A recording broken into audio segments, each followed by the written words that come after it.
Assalamualaikum warahmatullahi wabarakatuh. Perkenalkan, nama saya Wadi Nur Hanifah dengan NIM J1A119082. Saya dari kelas Kesehatan dan Keselamatan Kerja Angkatan 2019, Universitas Haloleo Fakultas Kesehatan Masyarakat. Video ini dibuat dengan tujuan untuk memenuhi tugas gizi kesehatan masyarakat pesisir kepulauan yang diberikan oleh Ibu Lisnawati SKM MKes. Gizi merupakan salah satu penentu kualitas sumber daya manusia. Jika kualitas sumber daya manusia meningkat, maka produktivitas kerja akan meningkat. Masalah gizi pada anak secara garis besar merupakan dampak dari ketidakseimbangan antara asupan dan keluaran zat gizi. Di video ini saya akan memberikan sedikit edukasi mengenai penyakit stunting. Nah, apakah teman-teman sudah mengenal apa itu stunting? Apa itu stunting? Stunting adalah kondisi di mana tinggi badan seseorang ternyata lebih pendek dibanding tinggi badan orang lain pada umumnya. Kondisi ini diukur dengan panjang atau tinggi badan kurang dari -2 dari standar deviasi media pada standar pertumbuhan WHO. Menurut Kementerian Kesehatan Republik Indonesia, stunting adalah kondisi gagal tumbuh pada anak balita akibat kekurangan gizi pada 1000 hari pertama kehidupan. Stunting disebabkan oleh kekurangan gizi dalam waktu yang lama pada 1000 hari pertama kehidupan dari janin sampai berusia 2 tahun. Nah, kenapa bisa sampai terjadi stunting? Itu ada dua. Yang pertama penyebab langsung dan yang kedua penyebab tidak langsung. Untuk penyebab langsungnya yaitu yang pertama, asupan makanan atau gizinya kurang. Yang kedua, penyakit infeksi atau status kesehatannya yang kurang baik. Kedua hal ini disebabkan oleh penyebab tidak langsung seperti 1. Ketersediaan pangan, 2. Pola asuh yang tidak memadai, dan yang ketiga, pelayanan kesehatan lingkungan dan RT. Misalnya ketersediaan atau tidak tersedianya badan kesehatan seperti puskesmas atau posyandu. Hal ini memberikan dampak jangka pendek dan jangka panjang. Dampak jangka pendek ini dapat kita lihat langsung pada anak yang stunting tersebut.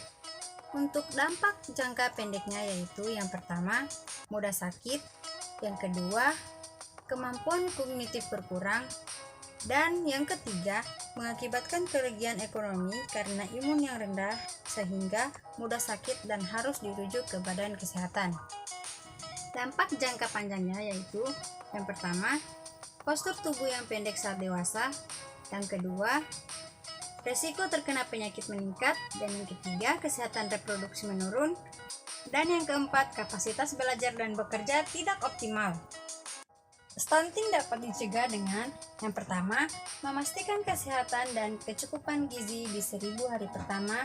Ini bisa dicapai bila ibu hamil makan makanan bergizi seimbang, terutama makanan bersumber protein hewani, agar janin sehat dan janin lahir selamat.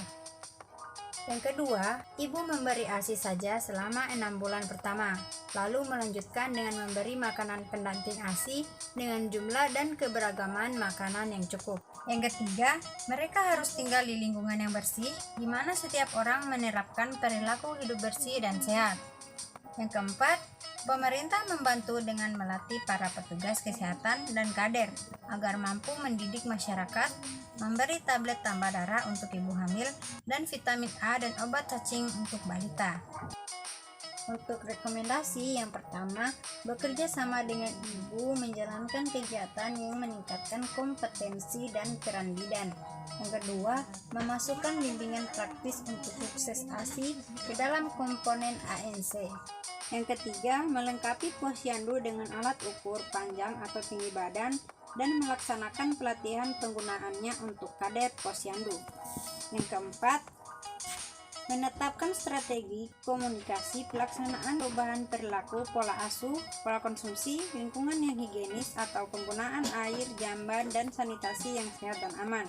serta cuci tangan dan pakai sabun atau CTPNS dengan air mengalir untuk pencegahan stunting. Untuk konvergensi dan kesinambungan kegiatan perlu ditunjuk lembaga koordinator. Yang kelima, menetapkan 10 kunci sukses untuk mewujudkan anakku hebat, bangsaku kuat dengan sasaran calon ibu, ibu hamil, dan ibu dengan anak balita.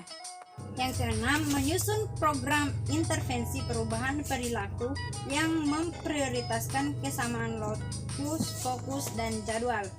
Yang ketujuh, intervensi perubahan perilaku untuk mencegah stunting harus memperhatikan penguatan lingkungan atau enabling factor, meliputi upaya peningkatan pendapatan, pemahaman, dan penyadaran individu, keluarga, dan masyarakat yang mempengaruhi pola asuh, pola konsumsi, dan kesehatan lingkungan.